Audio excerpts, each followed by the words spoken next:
बिस्मिल्लाहिर्रहमानिर्रहीम, अस्सलाम वालेकुम, गुड मॉर्निंग मुल्तान। कैसे हैं आप लोग? उम्मीद करती हूँ बिल्कुल ठीक ठाक होंगे और दुआ करते हैं आज का दिन आपका बहुत ही अच्छा गुजरे, हंसते हुए मुस्कुराते हुए खैर आफियत के साथ गुजरे। नाज़रीन, आप देख रहे हैं रूही एट 10 और मैं हूँ आपकी होस्ट आसमा नौरीन।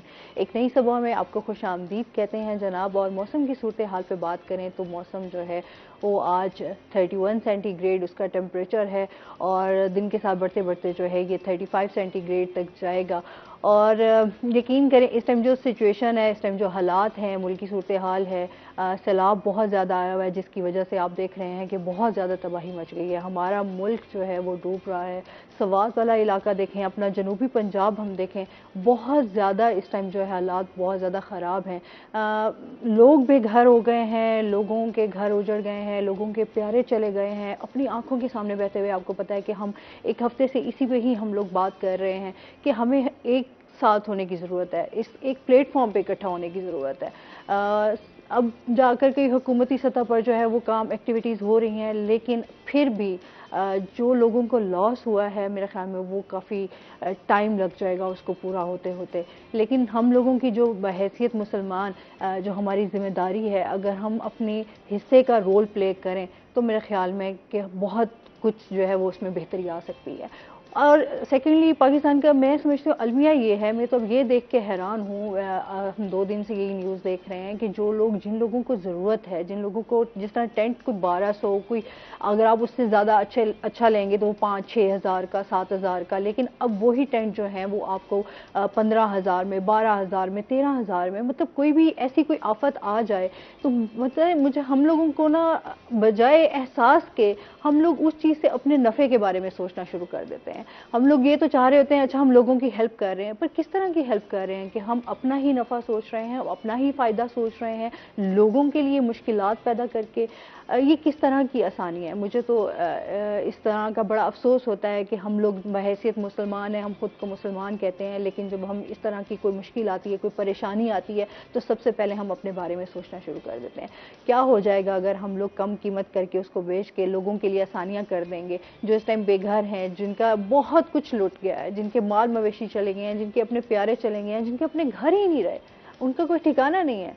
और अगर आप उन्हें थोड़ी सी आसानियाँ दे देंगे और उनके लिए अगर थोड़ी सी कोई इस तरह की हेल्प कर देंगे तो क्या चला जाएगा।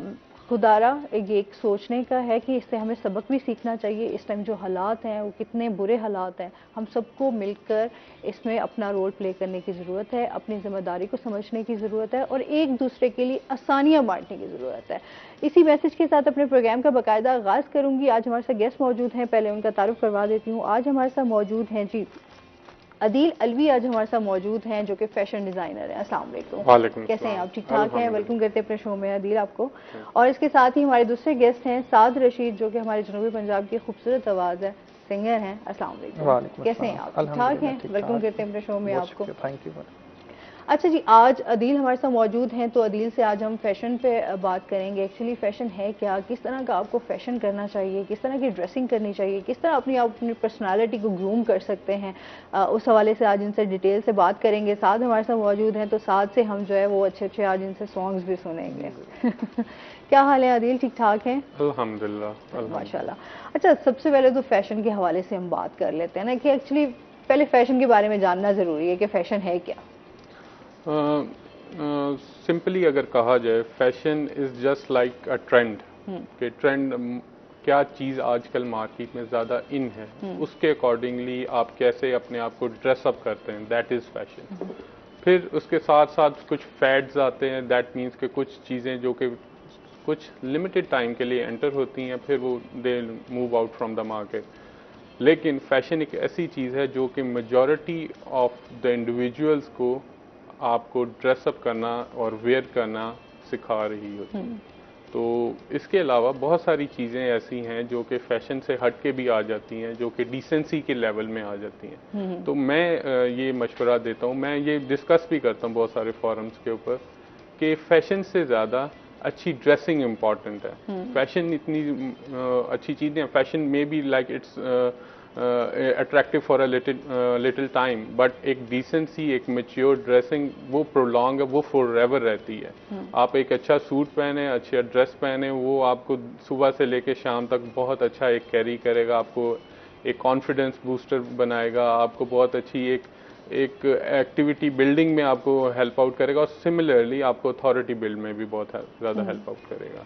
अच्छा मैं ये भी कहती हूँ, जिस तरह अभी महंगाई का दौर है, बहुत ज़्यादा लोग परेशान हो जाते हैं। अच्छा, हम लोग को ना ब्रांड्स की तरफ बहुत ज़्यादा चले गए हैं ना, ब्रांड कॉन्शियस बहुत हैं हम लोग। जैसे होता था पहले, ये नहीं था पहले, आप जो भी आप अच्छी ड्रेसिंग आपको तभी करके, आपकी पर्सनैलिटी अच्छी है तो आप कुछ भी पहने तो आप पे अच्छा लगता है, चाहे आपने किसी आम सी दुकान से जाके ही क्यों ना कपड़ा खरीदा हो।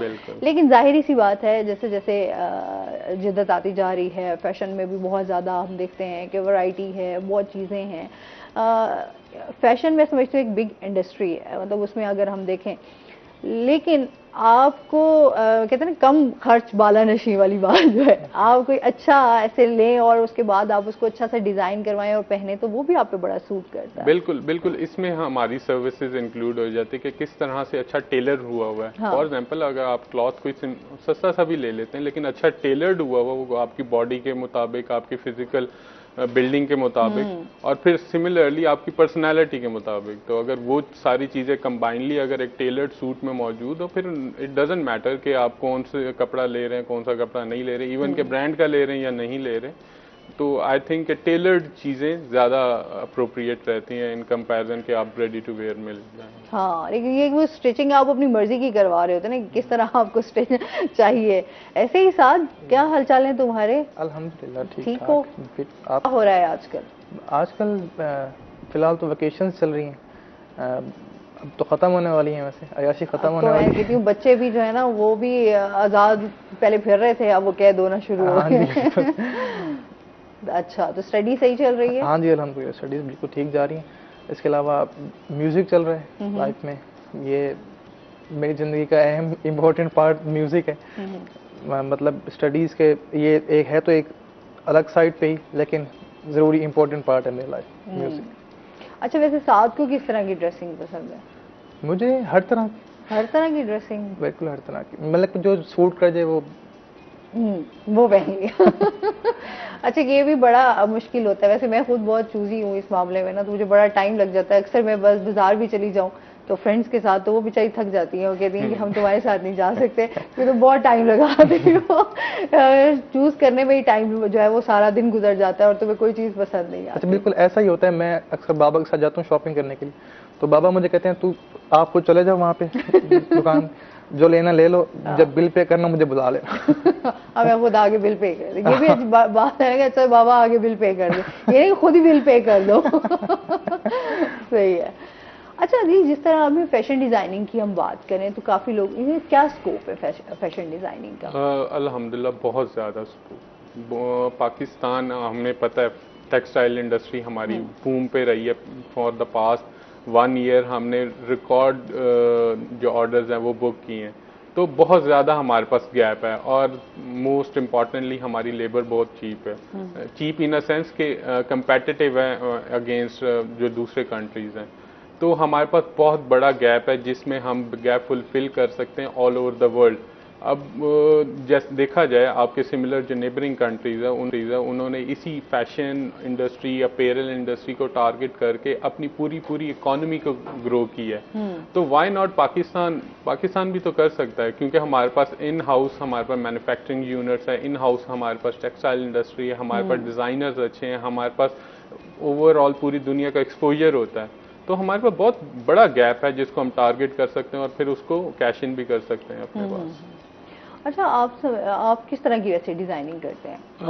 मैं जो, क्योंकि we are specialized in men's wear और इन पर्टिकुलरली बेस्पोक सूटिंग्स में हम डिज़ाइनिंग करते हैं। अच्छा। तो मोस्ट इम्पॉर्टेंटली जो हमारा जो प्रोडक्ट होता है वो डिसेंसी को टारगेट करता है। फिर मोर ओवर क्लाइंट्स की रिक्वायरमेंट, फिर क्लाइंट्स की पर्सनैलिटी, फिर क्लाइंट्स की ओवरऑल जिस इवेंट पे उसने वेयर करना है, वो सारी चीज़ें उसके अकॉर्डिंगली फिर हम उसको टारगेट करते हैं। क्योंकि टेलरिंग की यही एडवांटेज है कि व्हाई नॉट कि आप एक सिंपल नीश को टारगेट कर रहे हो, आप टेलरिंग में आप स्पेसिफिक इंडिविजुअल को टारगेट कर रहे थे, जिससे आपको बेहतर एक्सपोजर मिल जाता है, बेहतर आपको फ्री हैंड मिल जाता है कि आप किस तरह से अपने डिज़ाइन को कल्टिवेट करते हैं और किस तरह फिनिश करते हैं अपने प्रोडक्ट को। सही। आपको वैसे कैसे शौक था फैशन डिजाइनिंग की तरफ आने का या?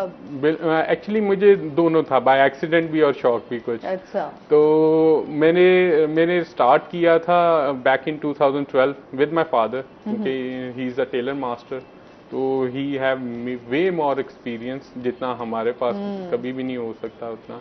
तो उनका ही स्टार्टेड बैक इन 1987। अच्छा। उन्होंने शॉप स्टार्ट की और उन्होंने सारा का सारा अपना बिजनेस और वर्क स्टार्ट किया।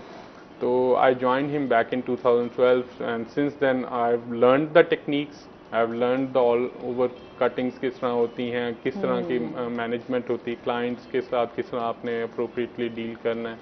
फिर सिमिलरली आपने नई जिद्दत कैसे लेके आनी है, क्योंकि एग्जिस्टिंग मार्केट बड़ी कंपेटिटिव मार्केट, आपके पास एग्जिस्टिंग ब्रांड, आपके पास तकरीबन पाकिस्तान के 30 to 36 ब्रांड्स हैं जो इंटरनेशनली ट्रेड भी करते हैं, और उनके साथ compete करते हुए आपने अपने आप को कैसे ग्रो करना है स्पेसिफिक मार्केट के अंदर, काफी मुश्किल हो जाता है। कंपटीशन बहुत बढ़ गया है ना। अब आप देखें फैशन में पहले शायद इतना नहीं होता, लेकिन अब हर चीज में देखें आपको ना लाजमी छोटी छोटी चीजों का ख्याल रखना पड़ता है कि आपने किस तरह दूसरे को थोड़ा सा आपने उससे कोई बेहतर चीज लेकर आनी है और पेश करनी है आपने, कैसे ही है। अच्छा, साथ के लिए भी हम फिर सोचेंगे है ना, साथ फिर करके वो कैसे डिजाइन करते हैं। बिल्कुल, मैंने I have the honour to dress few of the singers as well from the past. इंशाल्लाह साथ इज आवर फ्यूचर प्रॉस्पेक्ट, हम इसको जरूर इसको अच्छी तरह ड्रेसिंग करेंगे, और क्योंकि एक स्टार हैं ये, तो स्टार को कोई भी ड्रेस ऐसा अप्रोप्रिएट बनाना है उसके लिए जो कि उसके ऊपर और अच्छा लगे, और जाहिर सी बात है लोग स्टार्स को फॉलो करते हैं और फिर they are the trend setters. तो ट्रेंड सेटर्स हमारे सिंगर होते हैं ना, यकीन करें लोग, क्योंकि एक तो फॉलो कर रहे होते हैं आप जो हमारे स्टार्स होते हैं, हम तो उन्हीं को चीज को देख रहे हैं, अच्छा इन्होंने क्या पहना है, क्या इन्होंने वो वेयर किया हुआ है, फिर उसी तरीके से आप उसको फॉलो करके आप भी चाह रहे होते हैं हम उसी तरीके का जो है वो ड्रेस भी पहने, और उसी तरीके का आपके हेयर स्टाइल भी होना चाहिए, तो बहुत सारी चीजें फॉलो कर रहे होते हैं।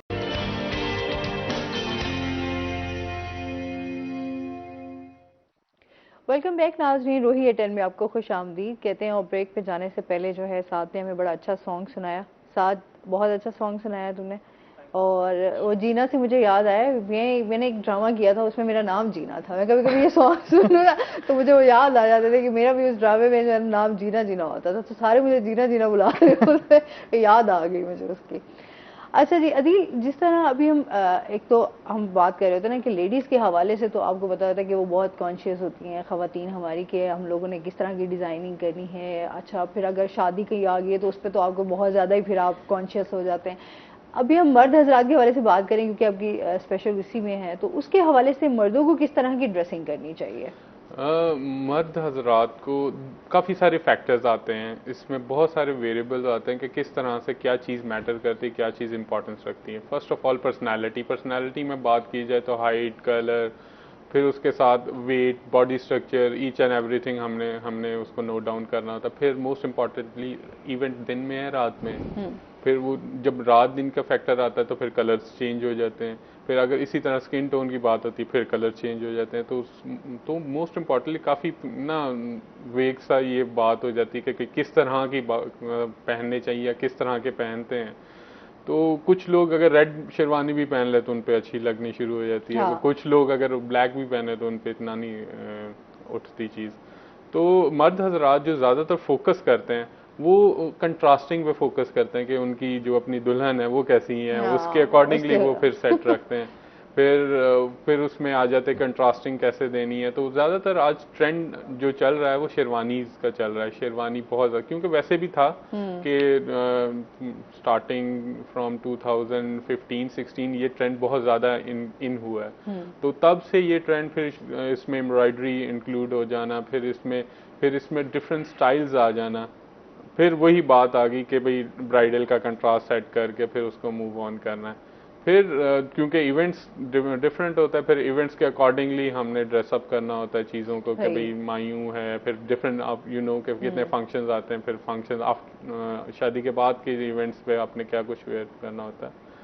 तो मेजॉरिटी तो ना ज़रा कोई अट्रैक्टिव, नॉट फंकी, अट्रैक्टिव वो डिसेंट क्लोथ्स ज़्यादा पसंद करते हैं। मुल्तान की जिस तरह लोकेलिटी और डिसेंट लोग यहाँ पे माशाल्लाह रहते हैं, तो यहाँ पे डिसेंट क्लोथ ज़्यादा पसंद किए जाते हैं, हैवी ना हो, ज़्यादा ओवर ना हो, आपकी पर्सनालिटी को डल ना कर दें, वो इस तरह के क्लोथ। अच्छा, मैंने देखा है आजकल जो हमारी यंग जनरेशन है ना माशाल्लाह, वो बड़े फंकी कलर्स पसंद करती है। बिल्कुल। चाहे उन्हें सूट कर रहे हैं या नहीं कर रहे, लेकिन उन्होंने वेयर लाजमी किया हुआ है। ट्रेंड में चल रहा है तो वो उन्होंने पहनना लाजमी है। बिल्कुल ऐसा ही है। तो आप उन्हें क्या टिप्स देंगे आजकल? वैसे मैंने देखा है कि एक तो हमारे जो बच्चे हैं ना, उनकी इस पे खुराक वगैरह तो इतनी, मैं कहती हूँ उनका आजकल जो है ना फार्मी बच्चे हैं हमारे, तो उनको किस तरह की ड्रेसिंग करनी चाहिए, आप क्या टिप्स देंगे उनको? अच्छा, जो मेजर जो फर्स्ट जो मैं बात करता हूँ वो ये है कि आप मोस्ट इम्पॉर्टेंटली आप जहाँ जा रहे हैं उसके अकॉर्डिंगली आपको वेयर करना चाहिए। आप किसी फ्रेंड से मिल रहे हैं तो दैट्स ओके, कोई बात नहीं, आप टी शर्ट में भी हैं तो इट्स टोटली फाइन, लेकिन टी शर्ट भी कॉलर्ड टी शर्ट पहने आप। तो दूसरी टी शर्ट्स मैं रिकमेंड नहीं करूँगा। इसके साथ साथ फिर बात आ गई, अगर आप प्रोफेशनल लाइफ में एंटर होने जा रहे हैं या प्रोफेशनल लाइफ के में स्टार्ट होना चाह रहे हैं, तो you should always wear a jacket coat, या फिर आप टू पीस पहना, टू पीस ज़रा ज़्यादा हो जाता है, you should always wear a jacket mean coat आपने पहना हो तो ज़रा आपकी एक ड्रेसिंग की अथॉरिटी चेंज हो जाती है, बहुत ज़्यादा चेंज हो जाता है, आपका इंप्रेशन चेंज हो जाता है, it shows you are giving respect to your audience. तो फिर इन सारे फैक्टर्स को मिला के that adds value to yourself, आप एज एन इंडिविजुअल आपकी वैल्यू ऐड हो जाती है। फिर सिमिलरली जब आपका कॉन्फिडेंस इस चीज़ों के साथ साथ ऐड ऑन होना शुरू हो जाता है तो फिर अगला बंदा भी आपको रिस्पेक्ट देता है, फिर उसी के साथ साथ आपके फिर जो करियर ग्रोथ अपॉर्चुनिटीज़ हैं वो भी बूम हो जाती हैं। मुझे लगता है साथ बड़े गौर से सुन रहे हैं टिप्स पे। नहीं, मेरे काम की बातें हो रही हैं। अच्छा, तुम्हारा भी इंटरेस्ट है? हाँ बिल्कुल, मैं चाहता हूँ कि मतलब मैं असल में खुद भी ऐसा ही करता हूँ, मतलब जिस तरह ट्रेंड चलता है उसी हिसाब से मेरी भी ड्रेसिंग वैसी ही होती है, लेकिन ज़्यादा क्योंकि अभी इतना नॉलेज है नहीं तो पता इतना देखो है। आज हमने इसीलिए तो बुलाया है अदील को कि जो हमारे बच्चे हैं उनको नॉलेज होना चाहिए कि किस तरह आपको फैशन सेंस बड़े मैटर करती है। बिल्कुल, बहुत मैटर करती है वाकई। अच्छा, इसके अलावा अदील, ये तो आपकी हो गई कि किस तरह अभी जैसे सीजन चेंज है, आपका गर्मियां हैं, तो उस लिहाज से आपको किस तरह की ड्रेसिंग करनी चाहिए? अच्छा, जो समर्स में मोस्ट इम्पॉर्टेंटली अगर आपने जैकेट भी वेयर करनी है तो आप ट्राई फॉर कॉटन, लीलन, इस तरह के स्टफ्स हो जो कि एयरी हो, जिनमें हवा गुजरने का थोड़ा सा स्पेस हो। ऐसे ना हो कि आप सूट पहन लें और सूट में फिर आपको सांस ना आ रहा हो तो आप परेशान रहेंगे सारा दिन। तो dress according to your environment बहुत ज़्यादा इंपॉर्टेंस रखता है उसमें। फिर सेकेंडली आप ऑफिशियल वर्क में या ऑफिस में कहीं आप जाते हैं तो उसी की तरह से आपने वेयर करना है। जैसे कि प्रोफेशन में अगर मैं आपको डिफ्रेंशिएट कर देता हूँ, अगर कोई एक बैंकर है, कोई एक शो होस्ट है और कोई एक इंडिविजुअल जिसने अपनी शॉप पे जाना है, तो शॉप पे जिसने जाना है वो शलवार कमीज और with waistcoat, it's totally fine. Shalwar kameez अगर वाइट शलवार कमीज उन्होंने प्रॉपरली आयरन हो, नीट एंड क्लीन हो, तो इट्स टोटली फाइन। लेकिन अगर किसी प्रोफेशनल एनवायरनमेंट में जहां उसने किसी इंडस्ट्री को किसी ऑर्गेनाइजेशन को रिप्रेजेंट करना है तो he should be wearing a not, he should be wearing a proper suit जो कि उसको अथॉरिटी को, जो उसकी अपनी पर्सनालिटी को और ओवरऑल फिर उसकी एक वो कह सकते हैं ना, जितना अच्छा सूट होगा उतना ही एक अच्छा इंडिविजुअल नज़र आता है, तो उतना ही अच्छा एक पोस्ट पे इंडिविजुअल अपने आप को रिप्रेजेंट कर पाता है। इसके साथ साथ देखा जाए अगर दूसरी पार्ट को, मोर और लेस मैं ये चीज़ पे ज़्यादा फोकस करना चाहूँगा कि there is no wrong way to do the right thing. कि आपने अगर आप पे एक चीज़ सूट कर रही है, एक चीज़ रिप्रेजेंट कर रही है, इट डजंट मैटर कि वो सस्ती है या महंगी है, आप पे सूट करना चाहिए। हाँ, बिल्कुल ऐसे ही है। ये बात हकीकत है कि आप जैसा भी कपड़ा पहने बस आप पे अच्छा लगना चाहिए, और अच्छा वो अगर स्टिच हुआ हुआ है तो फिर कमाल ही हो गया। अच्छा, फिर लोग भी पूछते हैं अच्छा ये कौन सी ब्रांड का पहना हुआ है, फिर आप बड़े फख्र से बताते भी है ना कि आपने खुद जो है वो उसको डिजाइन करवाया है या उसको पहना है। तो नाज़रीन से मजीद भी जानेंगे, लेकिन अभी हमने जाना है ब्रेक पे, हमारे साथ रहिएगा।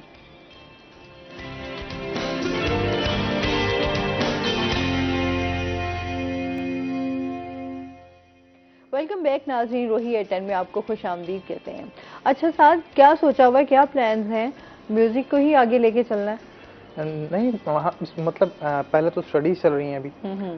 मैं बीबीए कर रहा हूँ तो अभी मेरी डिग्री के कोई तकरीबन 1 ईयर कंप्लीट हुए, तो अभी 3 इयर्स पढ़े हैं। अच्छा। पहले तो वो कंप्लीट करने, और उसके बाद फिर आगे इसको जो उसके है बाद इंशाल्लाह अभी साथ साथ ये भी चलता रहेगा, लेकिन बाद में फिर कंप्लीट इंशाल्लाह इन होऊंगा इसमें। सही है। बिल्कुल साथ की माशाल्लाह बड़ी खूबसूरत आवाज़ है और जब भी आता है ऐसे अच्छे अच्छे सॉन्ग हमें सुनाता है। Thank you. अच्छा, जिस तरह अभी हम फैशन डिज़ाइनिंग के हवाले, आप टीचिंग भी करते हो, आप क्या समझते हो लोग बच्चों में कितना इंटरेस्ट है डिज़ाइनिंग की तरफ है? एक तो होता है खुद क्रिएटिव माइंड, एक होता है कॉपी करना, कुछ इस तरह का। एक्चुअली जो हमारी यंग जनरेशन है वो ज़रा थोड़ी सी कॉम्प्लिकेटेड है, I think, I would say, क्योंकि काफ़ी सारे जो हमारी यंग जनरेशन है वो ना सेगमेंट्स में डिफ्रेंशिएट हो चुकी है। कुछ आइडल्स को फॉलो करते हैं, फॉर एग्जांपल सिंगर्स हो गए, कुछ फॉलो करते हैं लीडर्स को, कुछ फॉलो करते हैं अपने ही माइंड कंसेप्ट को, और कुछ फॉलो करते हैं अपने पेरेंट्स को। तो वो थोड़ा सा ज़रा कॉम्प्लिकेशन थोड़ी सी आती है, but it's a good thing I would say, क्योंकि इट्स स्टार्ट में ऐसे ही होता है, टीनेजर्स सारे ऐसे ही होते हैं कि चलो जो हमारे पेरेंट्स ने हमें दिलवा दिया हमने पहन लिया, it's totally fine. But the thing is कि हमें अवेयरनेस ये क्रिएट करनी चाहिए कि हमारा जो अच्छा ड्रेस और हमारी अपीयरेंस इतनी इम्पॉर्टेंस है जितनी हमारी एक अच्छी तालीम है। क्योंकि आप अपनी डिग्री पे 4 साल इन्वेस्ट करते हैं और आप फिर जाके कहीं जॉब फाइंड आउट करते हैं, व्हाई नॉट अपने एक अच्छे ड्रेस पे इन्वेस्ट करें जो कि आपको फिर कॉन्फिडेंस बूस्टर मिलेगा, और वही कॉन्फिडेंस आपको फ्यूचर में अपनी ग्रोथ को, आपके करियर को बिल्डअप करने में हेल्प आउट करेगा। तो कुछ जो यंगस्टर्स हैं वो इसमें हैं बिल्कुल, वो अच्छी ड्रेसिंग करना पसंद करते हैं, वो अच्छा सूट पहनना पसंद करते हैं, वो अच्छी अपना, बेशक उन्होंने सिंपल सी चीज़ क्यों ना पहनी हो, लेकिन it should be, they always wear a proper dress और जो कि टेलर्ड फिट होता है। लेकिन कुछ मेजॉरिटी जो फिर जो सेगमेंट आ जाती है वो फिर ब्रांड कॉन्शियस लोग आ जाते हैं, जिसमें से हम फिर टी शर्ट्स और फिर फंकी कलर्स जिस आपने मेंशन किया, वो जो कि फिर बहुत ही अनअप्रोप्रिएट लगता है इन सर्टेन गैदरिंग्स। तो कुछ हमें अवेयरनेस क्रिएट करने की ज़रूरत है, ख़ास तौर पर हमारे एजुकेशनल इंस्टीट्यूट्स में, जो कि हमें बाकी अकाउंटिंग और डिजिटल मार्केटिंग के साथ साथ हमें अच्छी ड्रेस कोड भी सिखाए और अच्छे अपने आप को कैरी करना भी सिखाए। हम कम्युनिकेशन स्किल्स की बात करते हैं जो इसमें वर्बल और नॉन वर्बल आते हैं, तो नॉन वर्बल में आपका dress is most important I would say, क्योंकि आपने बात में करनी है, आपका ड्रेस पहले नजर आ जाना है। दोनों चीज़ें चल रही होती हैं। हम देखते हैं माशाल्लाह हमारे जो बच्चे हैं, लेकिन उनको बहुत सारे लोग ऐसे होते हैं जो बहुत अच्छे होते हैं बट उन्हें कैरी करना नहीं आता, उनके मतलब स्टाइल भी हो, लेकिन उनको पता नहीं होता कि किस तरीके की चीज़ आपके ऊपर ज़्यादा सूट करेगी और बेहतर लगेगी। एग्जैक्टली। अच्छा, ये बहुत शुक्रिया, बहुत अच्छा लगा आदिल, आप हमारे शो का हिस्सा बने और बहुत सारी टिप्स जो हैं आपने हमारे यंगस्टर्स को दी। साथ आपका भी बहुत शुक्रिया, बहुत अच्छा लगा इतने टाइम बाद हमारे शो में आए और अच्छे अच्छे सॉन्ग्स हमें सुनवाए। आप दोनों गेस्ट का शुक्रिया, और इसके साथ ही नाज़रीन अभी हमने जाना है ब्रेक पे, हमारे साथ रहिएगा। जब हम ब्रेक से वापस आएंगे तो हमारे साथ कुछ और गेस्ट मौजूद होंगे।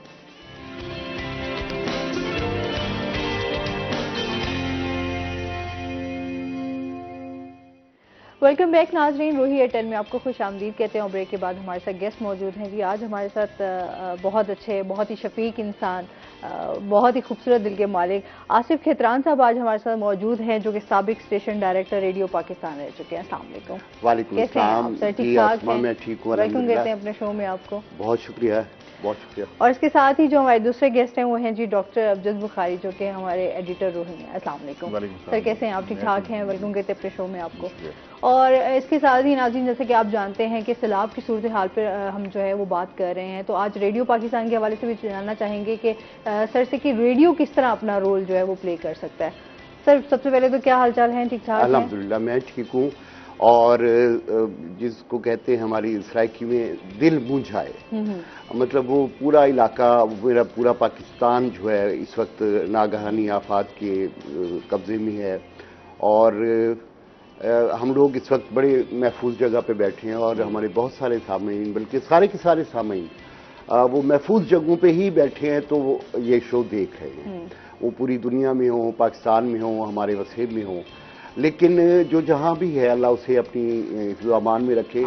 लेकिन ये जो आफात है, ये आपका पता, आपकी लोकेशन जो है गूगल से लेके नहीं आती, ये कहीं भी आ सकती है। बिल्कुल ऐसे ही है। तो इस वक्त जो सूरत हाल है पूरे मुल्क की, तकरीबन पूरा बलूचिस्तान का एक निस्फ से ज़्यादा हिस्सा जो है वो बिल्कुल तबाह हो चुका। सिंध में बहुत सूरत हाल ख़राब है और हमारे इस इलाके में ख़ास तौर पे डेरा गाजी खान डिवीज़न में कहूँगा, जिसके ज़िला राजनपुर और डेरा गाजी खान डिस्ट्रिक्ट में तौसा शरीफ और उससे तकरीबन 90% इलाका जो है वो सैलाब में डूब चुका है। ये सैलाब की सूरत कुछ मुख्तलिफ, जो हमारे यहाँ सैलाब पहले आते रहे, मुझे अपनी याददाश्त में जो आता है 92 का एक सैलाब आया था बहुत बड़ा, फिर उसके बाद 2010 में एक बहुत बड़ा सैलाब आया है। तो वो दरियाई पानी जब ज़्यादा हुआ तो उसकी वजह से हमारे लोगों को नुकसान पहुंचा। लेकिन ये सैलाब की सूरत हाल मुख्तलिफ है, ये बारिशों से हुआ है। और हम बात करेंगे ख़ास तौर पे अपने जो इस वसेब के इलाके हैं, तो कोह सुलेमान की जो पट्टी है और जो इलाका है, वहाँ जब बारिश होती है तो हमारे इलाके में रोहतकोई आती है, जिसे हम मकामी ज़बान में नह कहते हैं, हिल टॉरेंट कहते हैं उसे इंग्लिश में। जब बारिश होती है तो ये जो हमारे शुमाली इलाका जाता है तो वहाँ तो सर्दियों में ज़्यादा होती है तो बर्फ़ जम जाती है और फिर गर्मियों में पिघल के दरियाओं में आती है। हमारे यहाँ जब मानसून का आगाज़ होता है, और इस दफ़ा महकमा मौसमियात ने बहुत दफ़ा अलर्ट जारी किया कि बारिशें तवक्को से ज़्यादा होंगी, लेकिन उस तवक्को से भी कहीं ज़्यादा होगी, उस तवक्को से भी। तो जब ये कोह सुलेमान पे पानी आया, बारिशें आई, तो उसकी वजह से जो ये नदी कह लीजिए, नह कह लीजिए, रोहतकोई कह लीजिए, उसमें पानी ज़्यादा आया।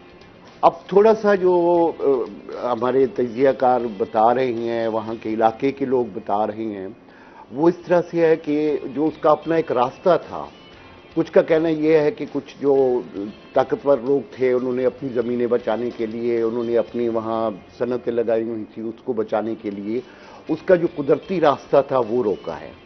कुछ का कहना है कि नहीं, पानी इस दफ़ा बहुत ज़्यादा आया है, तो वो जो उसकी गुजरगाह थी उससे हट के वो शहरी जो रिहायशी इलाके थे वहाँ दाखिल हुआ तो लोग सोए हुए थे या दिन के औकात में अपने काम में भी थे, तो वो सारा कुछ मलियामेट कर गया। अब इस दफा बहाव देखे ना, कितना तेज बहाव था। मैं आपको अर्ज करूं, मेरा इलाका चूंकि तौसा शरीफ है, वहाँ का एक कस्बा है वो हुआ, वहाँ का मैं जामपल हूँ, मेरा आबाई शहर है, वो कस्बा है।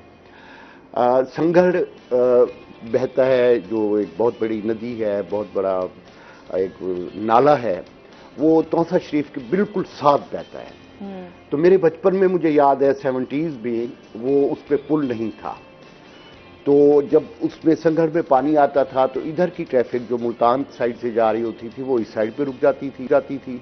जो तौसा शरीफ से परली तरफ वो हुआ कोट कसरानी, चिब्बी कसरानी, उधर से जो लोग बसों पे आ रहे होते थे तो वो बसें उधर रुक जाती थी। तो दरमियान में लोग ऊँटों के जरिए जाते थे, वो जो बस वहाँ से आई थी वो वापस उधर चली जाती, और जो इधर मुल्तान कोटद्दू डीजी खान से आई होती थी तो ये वापस इधर चली जाती थी। एक दफ़ा का मेरी अपनी बचपन में जैसे कुछ चीज़ें आपके प्रिंट हो जाती हैं, वो प्रिंट हुई है कि उस वक्त बसें, ये हमारे यहाँ कोचेज़ नहीं होती थी जो आजकल चल रही हैं, वो जो बेडफोर्ड कंपनी की जिस तरह के ट्रक्स हैं उसका आगे बोनट होता है, उस तरह की बसें होती थी, राकट जिसको हम अपनी ज़बान में भी कहते थे।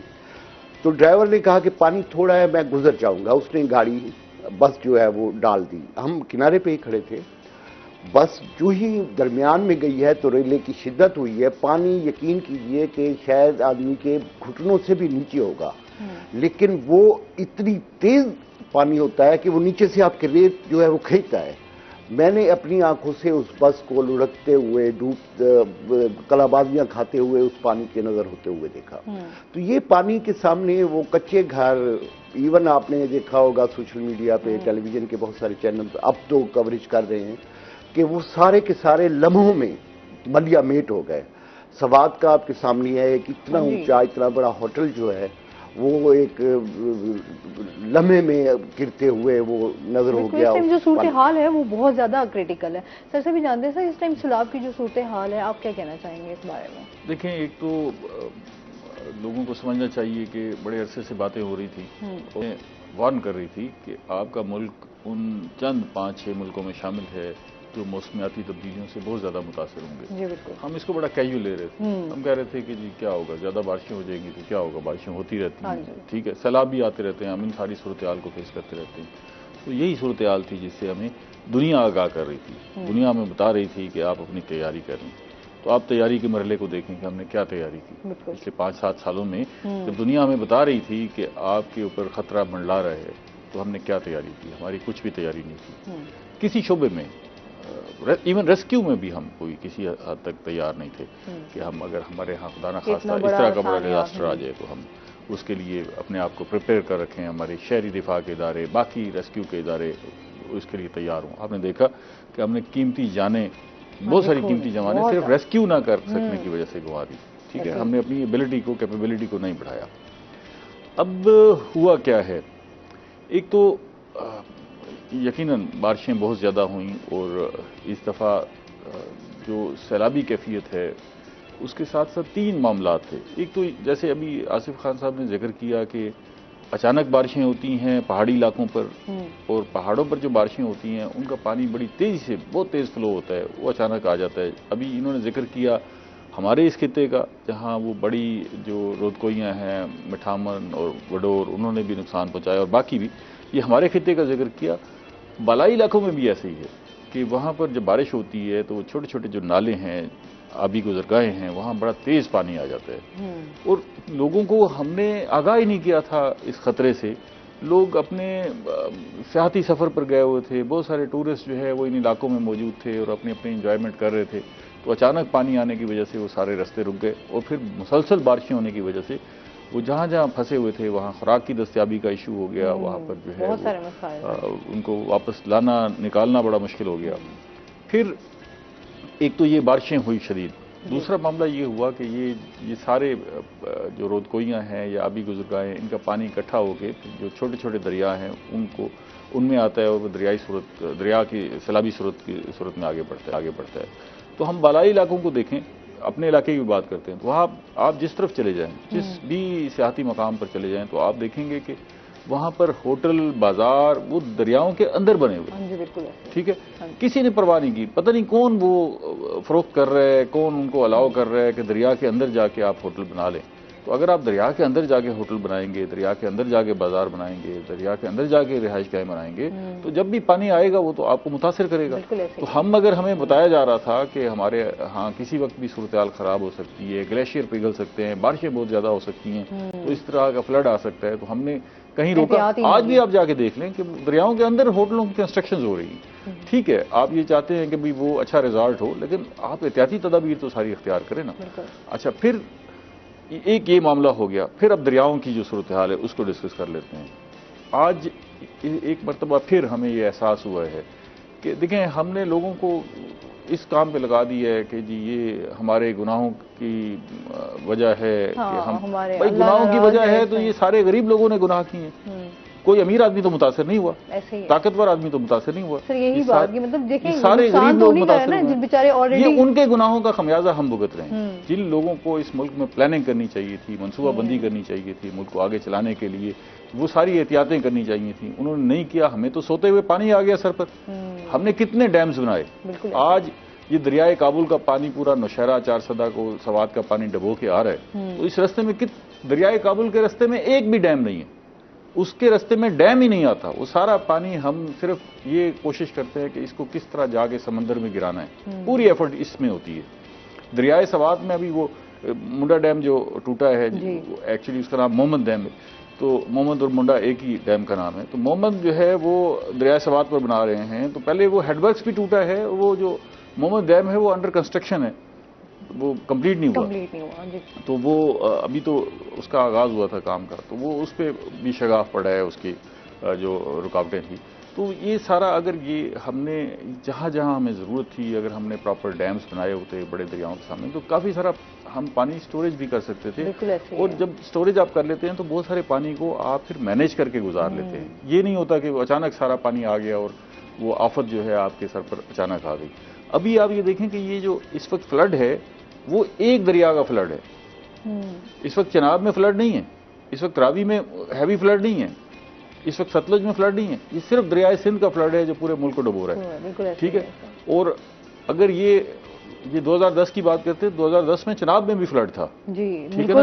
हाँ, चनाब में हैवी फ्लड था, ठीक है ना। तो अगर खुदा ना खास्ता यही सूरत हाल 2-3 दरियाओं में इकट्ठी हो जाए, ठीक है, तो आप देखें हम तो पूरा मुल्क डुबो देंगे। बिल्कुल ऐसे, ठीक है। हमें आज भी ये सोचना चाहिए, इस वक्त भी हम शराबी कैफियत से बाहर नहीं निकले, अभी भी 7 लाख क्यूसेक का पानी जो है वो हमने दरियाए सिंध से गुजारना है, ठीक है ना जी। उसका अपना रेला है, उसमें दरियाए काबुल शामिल हो रहा है, दरियाए सवात शामिल हो रहा है, और बाकी जो सब्सिडरी हैं ऊपर की वो भी सारी शामिल हो रही हैं। तो उस पानी को हमने गुजारना है।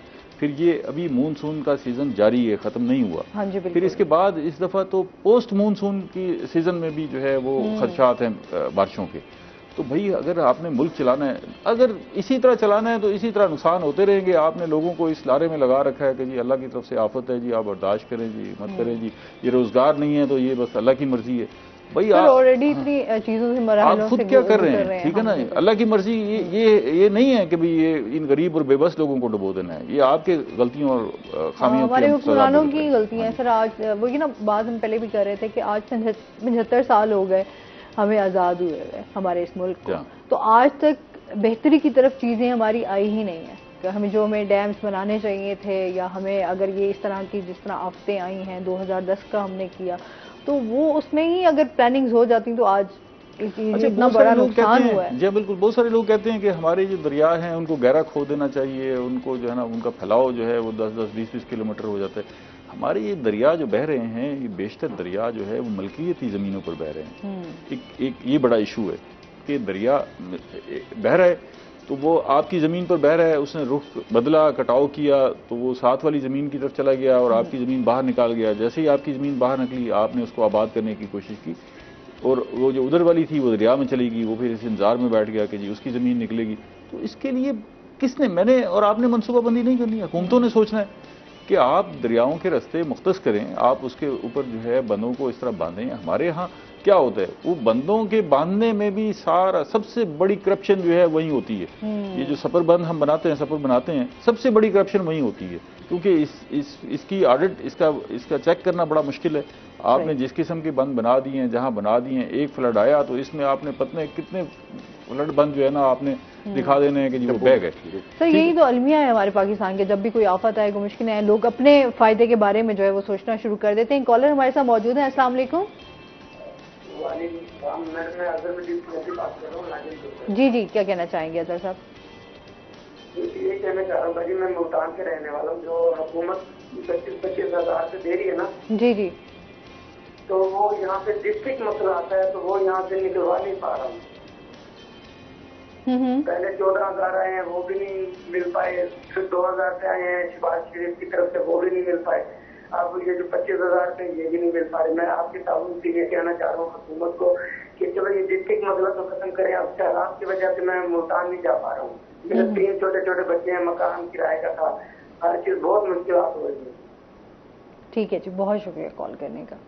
तो ये ना हर बंदा परेशान है। अब जाहिर सी बात है जो ऐलानात किए जाते हैं उसके ऊपर इम्प्लीमेंट जो है वो तो उसका तरीकाकार जरा आसान बना दें कि लोगों तक वो जो इमदाद है वहां तक पहुंचे। जैसे ये हमें जी सब बता रहे थे कि हमें हुकूमत अपने तक कोशिश कर रही है, बहुत सारी जगहों पे हो रहा है, कुछ जगहों तक नहीं पहुंच पा रही, लेकिन उनके लिए आप किसी भी बैंक के ATM पे जाएं, खासतौर पे एक जो हमारा निजी बैंक है उसके ATM पे जाएं तो आपको एक लंबी लाइनें लगेंगी आम दिनों में भी, और आजकल भी जो पैसे मिल रहे हैं इस तरीके से मिल रहे हैं।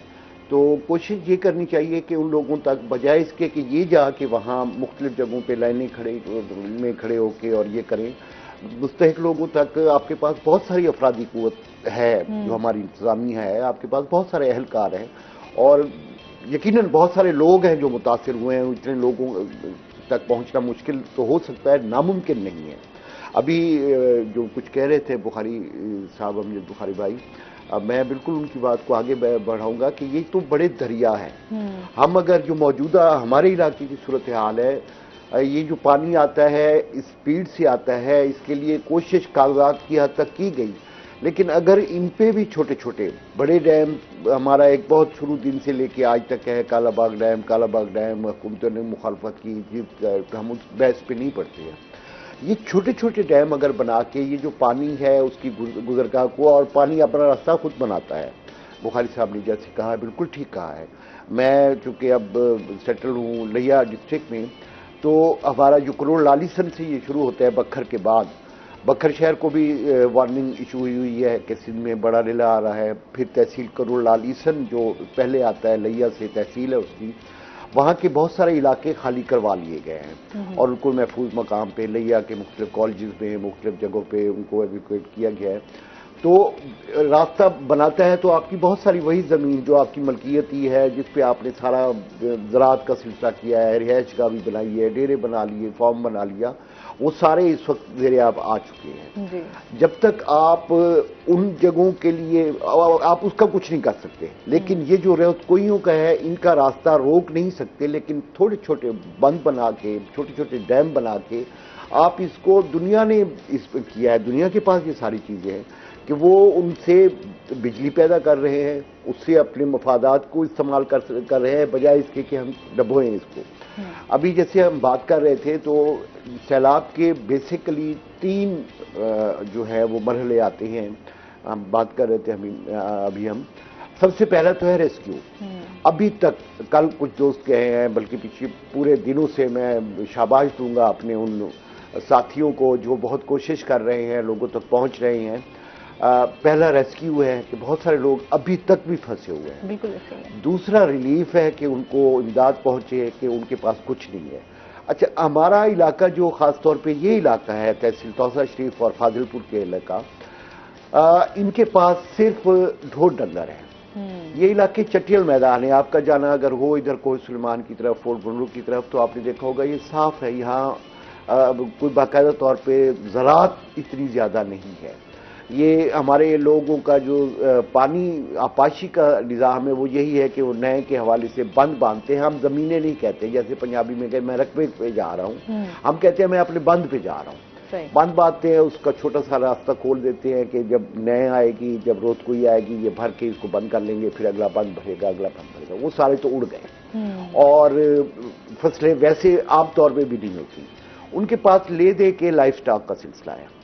अब जो हमारे दोस्त जा रहे हैं रिलीफ के लिए, कल दोस्त वापस है, वो कहते थे कि उनको बुनियादी तौर पे 2 मसले ज़्यादा हैं जिसको हम यहाँ से बैठे हुए लोग, लाहौर से लोग आ रहे हैं, पूरे पाकिस्तान से लोग जो दर्दमंद लोग हैं वो आ रहे हैं, कि आप इंसानों की खुराक के साथ साथ खास तौर पे जानवरों का चारा भी वो मांगते हैं। हाँ जी, बिल्कुल सही सी बात है। जो बच गए हैं जानवर, जो बच गए हैं, तो बाकी तो बहुत सारे चले गए, जो बच गए हैं उनका चारा चाहते हैं वो। उसके साथ साथ सबसे बड़ा जो ये पानी का मसला है, आपके इर्द गिर्द पानी है, पीने को एक बूंद पानी नहीं है। बिल्कुल ऐसे। अच्छा, वो बता रहे थे कि इसी राजनपुर ने और इंतजामिया ने कोशिश की हुई है कि वाटर टैंकर जो है वो उस जगह पे पहुंचाते हैं, लेकिन कहते हैं कि लोगों के पास बर्तन नहीं है कि वो ले सके। ज्यादा एक जग हो गया, तो गया, सब कुछ तो बह गया उनका, वो भर लेंगे तो वो कितनी देर तक, फिर तो शाम को चक्कर।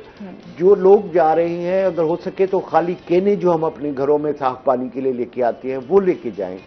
उनके पास जूते नहीं है, खवातीन के बहुत सारे मसाइल हैं, उस हवाले से इस तरह की चीजें होनी चाहिए जो उनके काम आ सकें। छोटे छोटे बच्चे हैं जो बाकायदा खाना नहीं खा सकते, उनकी खुराक के लिए खास तौर पे दूध की बहुत किल्लत है वहाँ, वो अगर पहुंच सके। ये दूसरा मरहला है। अभी जो सबसे बड़ा मरहला आना है वो आना है उनकी बहाली का, कि जिनके सबके घर बह गए हैं वो रहेंगे कहाँ, कब तक वो सड़कों पे।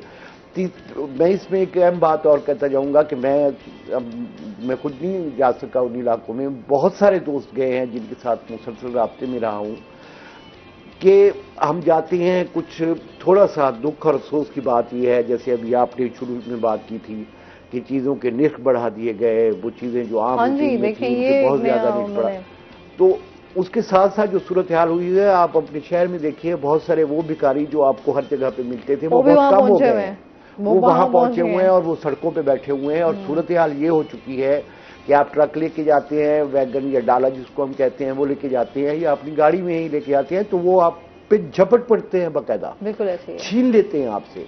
और जो लोग अपनी जगहों पे बैठे हैं, देखिए सफेद पोश तबका था जी, मांगने वाला नहीं तो था। है नहीं, बिल्कुल ऐसे। अच्छा, जिसने मांगा उसको तो हमने कहा अच्छा इसको जरूरत होगी, लेकिन कोई जो सफेद पोश था वो तो बेचारा खड़ा रहा, देखता रहा, उसकी हिम्मत नहीं हुई मांगने की, कि सारी जिंदगी उसने मांगा नहीं है। बिल्कुल ऐसे। तो कोशिश ये करें कि आप उन जगहों तक पहुंचे।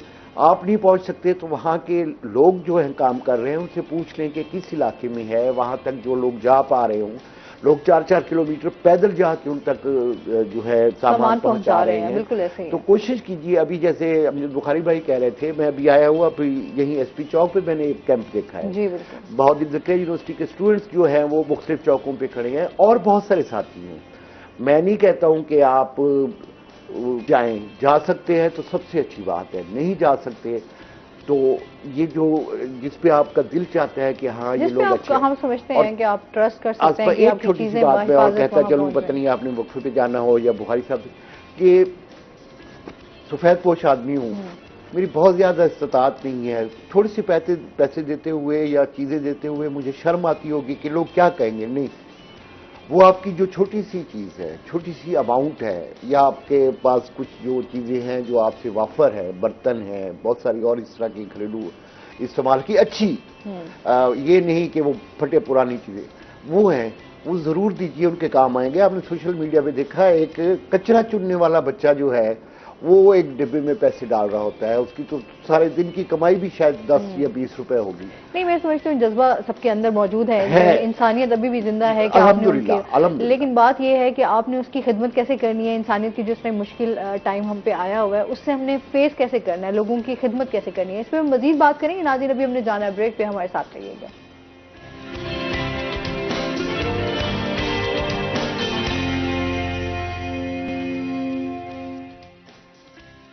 वेलकम बैक नाज़रीन, रोही एट 10 में आपको खुश आमदीद कहते हैं। अच्छा सर, जिस तरह अभी हम लोग कवरेज हमारी, जैसे रोही बहुत ज़्यादा दे रहा है, लोगों के बहुत ज़्यादा मसाइल हैं इस टाइम। हुकूमत तो अब थोड़ा सा जो है फ़ौज को भी बुला लिया गया कि अब आकर आप जो है इसके ऊपर काम करें। अपने तौर पे भी लोग बहुत ज़्यादा जो है वो हेल्प करने की कोशिश कर रहे हैं। आप क्या समझते हैं अभी बेसिक नीड्स उनकी क्या हैं, क्या उन तक पहुँचना चाहिए? क्योंकि लोग तो ऐसे आटा और अच्छा, कल सर मैंने एक वीडियो भी देखी जो मैं चाहूँगी अपने नाज़रीन के साथ भी शेयर करूँ। लोग हेल्प तो कर रहे हैं पर पता नहीं किस तरह की हेल्प कर रहे हैं कि जो आटा छाना गया तो आटे में से जैसे जो वो घोड़ों वगैरह की उसमें खुराक में इस्तेमाल होता है वो उस तरह का उसमें जो है वो भुर निकला। मतलब इस तरह का आटा 2 नंबर बिल्कुल जो खाने के काबिल भी नहीं है वो उन लोगों तक पहुंचाया जा रहा है। अच्छा, तो इस तरह की चीजें अगर ऐसा कहीं हुआ है तो ये नामुनासिब है, लेकिन थोड़ा सा इस पे बात कर लेते हैं कि उनकी ज़रूरत है क्या। हाँ, वो लोग अगर वहाँ कुछ पहुँचाना चाह रहे हैं तो किन चीज़ों का ख्याल रखा जाए। एक तो जैसे अभी आसिफ खान साहब ने कहा कि जो कुछ आपके पास दस्तियाब है आप खुद जाके नहीं दे सकते। आप 100 रुपये देना चाहते हैं, वहाँ जाके देने के लिए आपको 1000 रुपये चाहिए वो 100 रुपये देने के लिए। तो ये कैंप्स जो बने हुए हैं आप एतबार करें, इन पर एतमाद करें, ये ना सोचें कि जी ये खा जाएंगे, ठीक है। ऐसे मौके पर अगर कुछ 5-10% इस किस्म के लोग होंगे भी सही तो आप उसकी वजह से अपनी मदद को ना रोकें।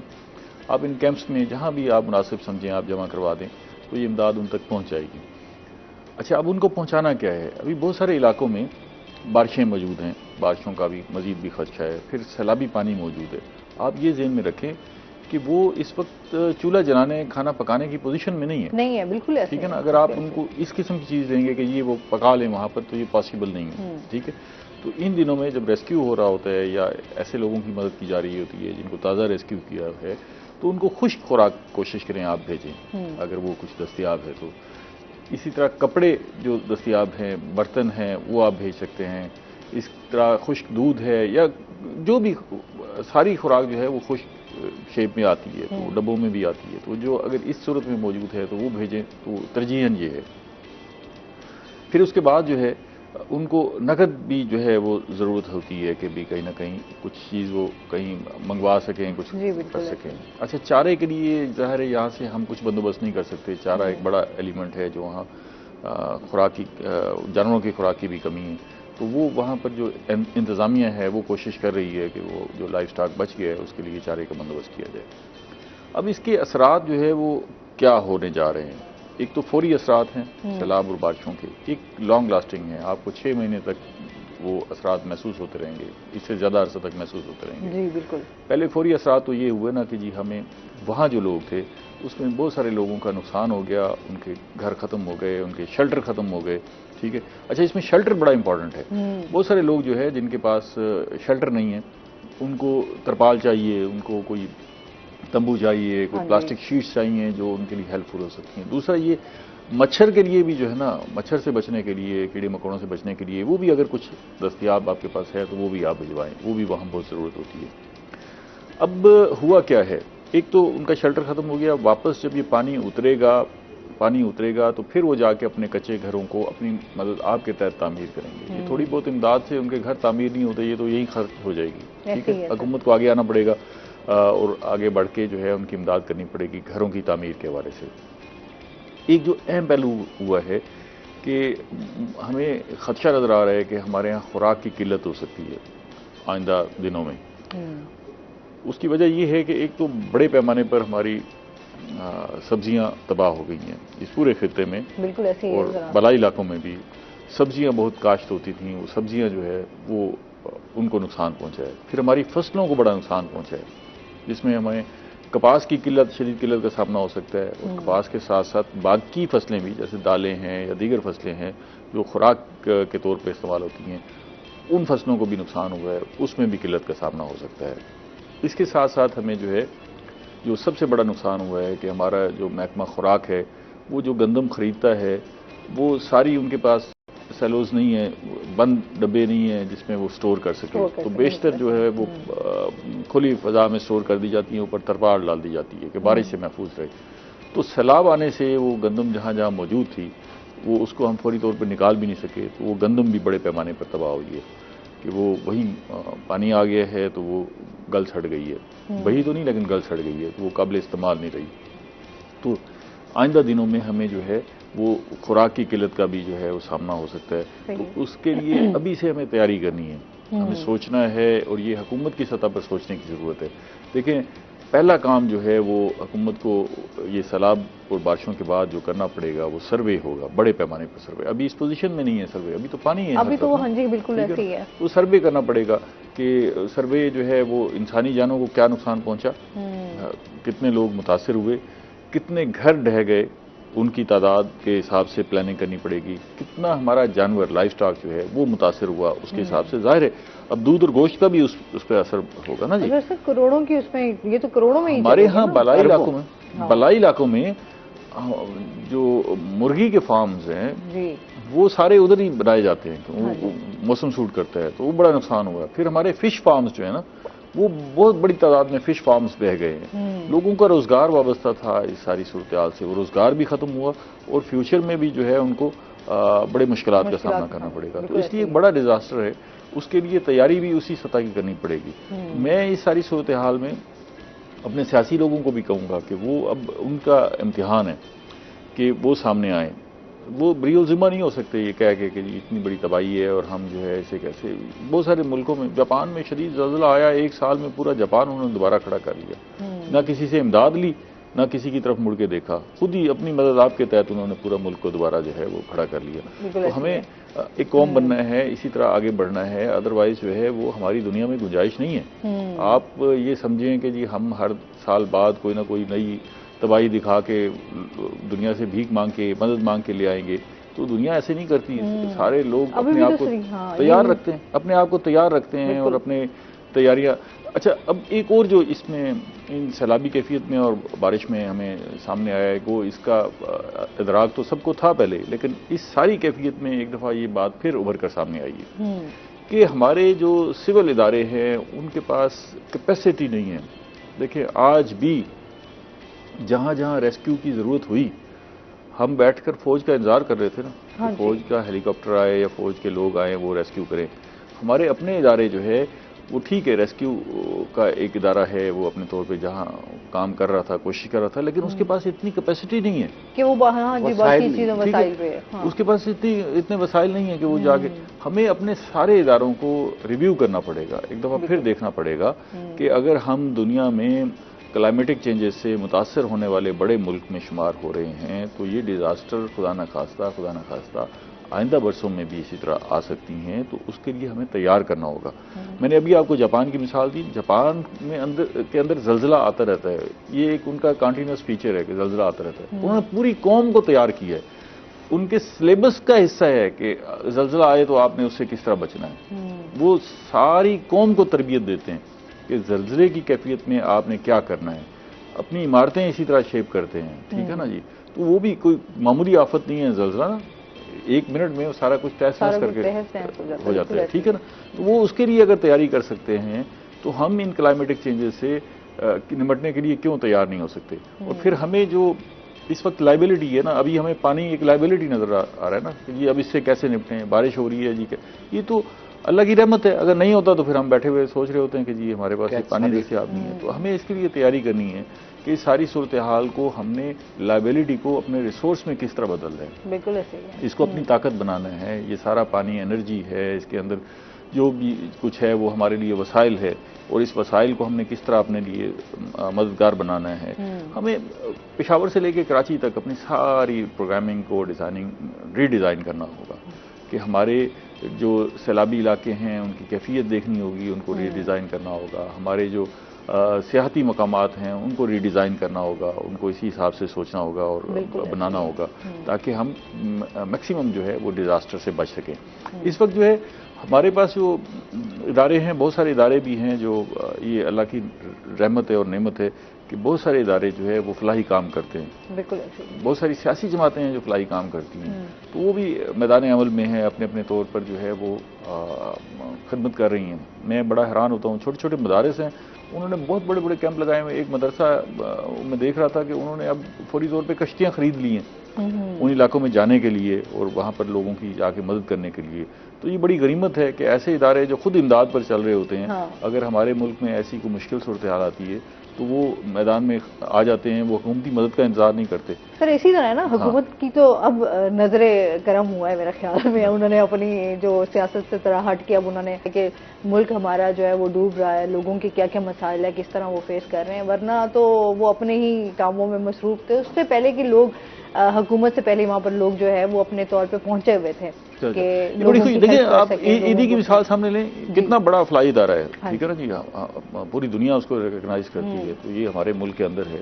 इस तरह और बहुत सारे इदारे हैं जो खिदमत के काम कर रहे हैं। और अभी इस डिजास्टर को देख के हुकूमत पता नहीं क्या फैसला करती है नहीं करती। उन इदारों ने हेलीकॉप्टर्स खरीदने का फैसला भी कर लिया है, उसके लिए उन्होंने फंडिंग का आगाज कर दी है। तो ये बड़ी बात है, बड़ी बात है कि वो जाहिर सी बात है। जैसे 5 जाने गई, 4-5 घंटे तक तो मुसलसल वेट करते रहे कि कोई आके मदद करेगा, लेकिन पूरी रियासत के लिए सवालिया निशान है कि अगर 5 घंटे आप कुछ नौजवानों को रेस्क्यू नहीं कर सकते। देखिए ना, आखिर मकामी इंतजामिया भी तो होगी ना, कुछ ना कुछ तो हल किया जा सकता हो। बिल्कुल। और सर और भी काफी 4-5 जो है लोग वो इसी तरह ये तो हमने एक वाकये का जिक्र कर रहे हैं ना, तो हमें पता चला है। हाँ, अभी ये रेस्क्यू की दुख की दास्तानें हैं जी, बिल्कुल ठीक है ना, पूरी दास्तानें हैं दुख की। आप जरा तसव्वुर करें कि वहाँ एक माँ है जिसके 2 बच्चे डूब गए हैं, उसके आंखों के सामने पानी में बह गए हैं और उसकी लाशों का भी कुछ पता नहीं है। तो आप उसे कहें कि जी इस दरियाई इलाके से बाहर निकल आए, तो वो तो निकलने के लिए तैयार नहीं है ना। कुछ तो इसी गम में भी नहीं निकले कि उनके प्यारे उनकी आंखों के सामने चले गए, तो वो एक जीने का मकसद भी भूल गए। कल आप वो देख रहे हैं कि वो एक बाप और बेटी जो है वो एक लकड़ी का पुल क्रॉस कर रहे थे, तो वो दोनों दरिया में जा गिरे हैं, ठीक है, क्रॉस करते। तो ये मैं आपको कह रहा हूँ कि रेस्क्यू के अंदर जो है वो दुख की पूरी दास्तानें हैं, और एक एक आप दास्तान को आप बैठेंगे सोच के आप परेशान हो जाएंगे। जाहिर है कि ये जो कैफियत है, तो ये हमारे लिए ये कम से कम इम्तिहान है, लेकिन इम्तिहान के साथ साथ हमें अल्लाह ने एक जरिया दिया है कि आप अपने सारे मामलात पे नजरसानी करें और सोचें। इस पे भी सोचने की हमें बड़ी ज़रूरत है। इसमें मजीद भी हम बात करेंगे। नाज़रीन, अभी हमने जाना है ब्रेक पे, हमारे साथ रहिएगा।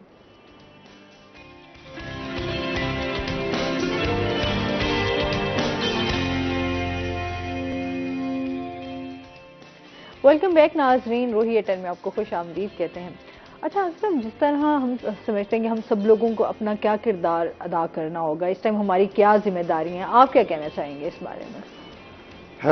जी, जैसे अभी हम बात कर रहे थे कि इस वक्त 2 मरहले हमें दरपेश हैं, एक रेस्क्यू का, और रेस्क्यू खासा हो चुका, बहुत सारे, मैं रात एक सोशल मीडिया पे देख रहा था, एक बलोच एरिया के लोग थे, वो दिखा रहे थे कि तकरीबन 100 के लोग, 100 के करीब एक फैमिली, एक खानदान के लोग थे। सर इसको कंटिन्यू करेंगे, कॉलर है हमारे साथ। अस्सलाम वालेकुम।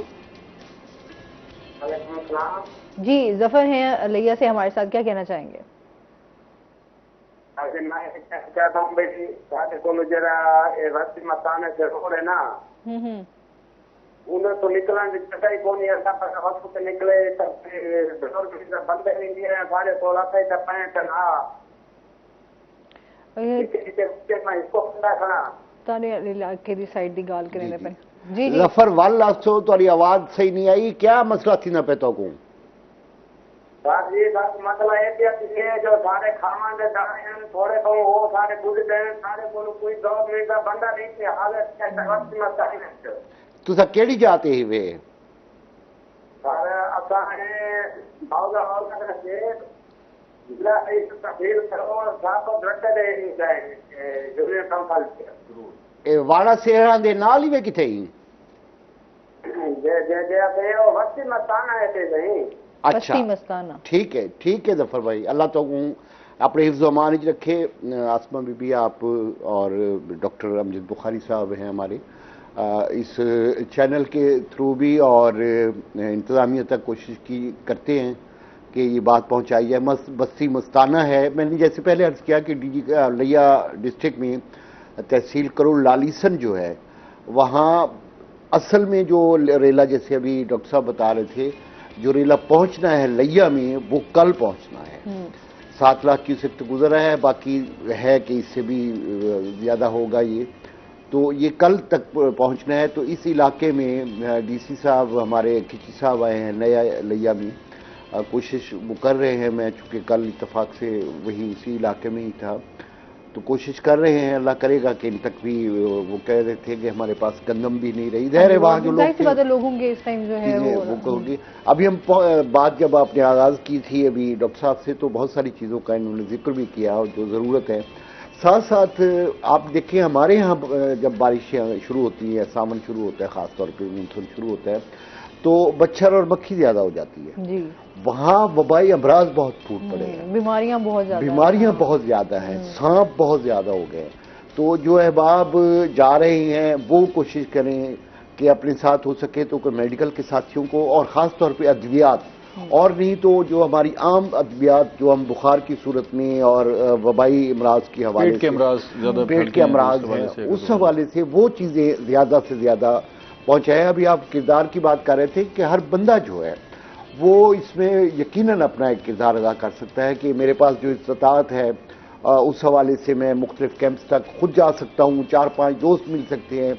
अच्छा, ज़रूरी है कि क्या जो हम अपनी, मुझे अच्छा नहीं लगता है कि हम सोशल मीडिया पे हैं, फेसबुक पे हैं, हम मुबारकबादें दे रहे हैं सालगिरहों की, एक दूसरे को सालगिरह मना रहे हैं या कोई और जश्न मना रहे हैं। ठीक है, ज़िंदगी अपना सफ़र करती रहती है, हमें सारा वो गम और खुशी साथ साथ चलती है। लेकिन अगर इन दिनों में हम पिज़्ज़ा खाने ना जाएं, हम पिज़्ज़ा घर पे ना मंगवाएं या बर्गर ना खाएं, और थोड़ी सी अगर हम गुंजाइश नहीं है तो उसको जो आम रूटीन में है उसमें थोड़ी सी बचत करके वो बचा के अगर उन साथियों तक, मैंने पहले प्रोग्राम के आगाज़ में कहा था कि ज़रूरी नहीं कि मैं महफूज बैठा हूँ तो मैं महफूज ही रहूँगा, मुझ पे भी अल्लाह ना करे इस तरह की क़यामत आ सकती है, कोई ना कोई और सिलसिला ऐसा हो सकता है।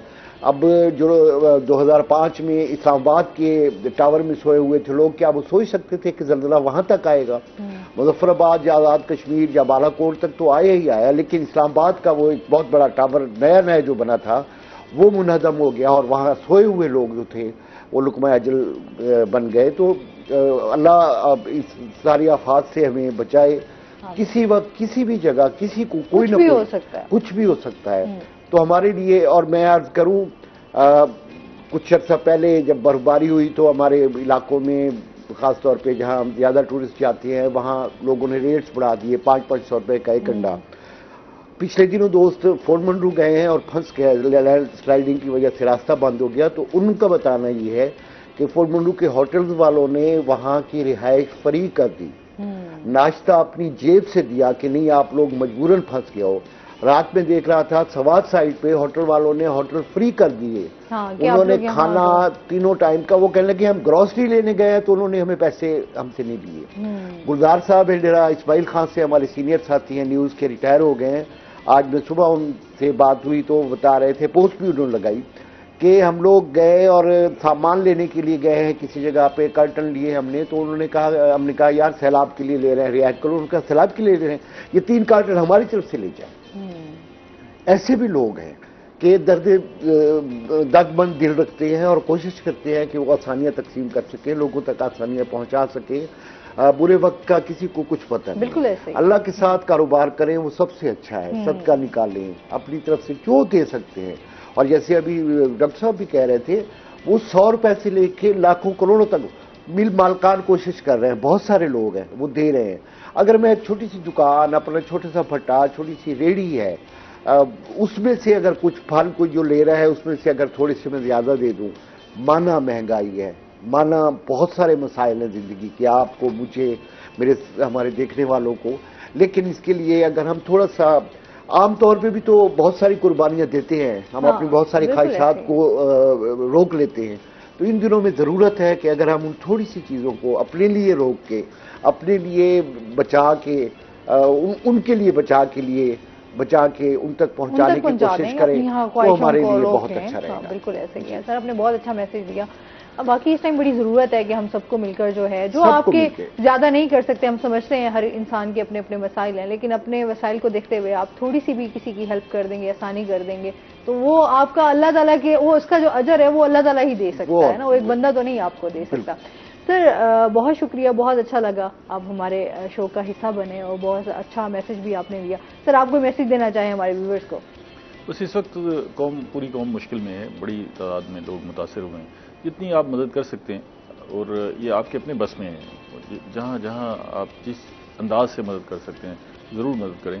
आज आप मदद करेंगे, कल आपको ज़रूरत पड़ेगी तो कौम इसी तरह आपके साथ खड़ी होगी। बिल्कुल। सर आप दोनों गेस्ट का बहुत शुक्रिया। और इसके साथ ही नाज़रीन, आज का प्रोग्राम